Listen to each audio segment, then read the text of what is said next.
Mangagbatian kayo ng banal na halik. Binabati kayong lahat ng mga iglesia ni Kristo. Iyan po ang iglesyang totoo. Ayon, lahat ng mga iglesia ni Kristo.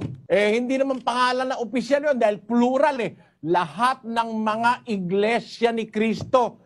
Asan ba yung mga iglesia ni Kristo na bumabati sa Roma? Basahin natin sa Galacia 1:22. At hindi pa ako nakikilala sa mukha ng mga iglesia ng Judea na pawang kay Kristo. Ang mga iglesia sa Judea, yun ang pawang kay Kristo. Iglesia sa Judea. Alin ba yung iglesia na nasa Judea? Ano? Na pawang kay Kristo. At ano ang pangalan nun? Basahin natin ang 2:14 ng unang Tesalonica.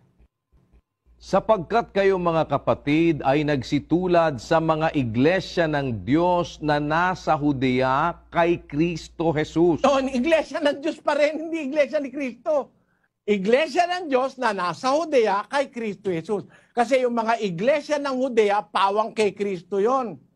Yung iglesia ng Judea na pawang kay Kristo ang bumabati sa mga taga-Roma ng banal na halik. Ano pangalan nun? Iglesia ng Diyos na pawang kay Kristo. Iglesia ng Diyos nasa Judea kay Kristo Jesus.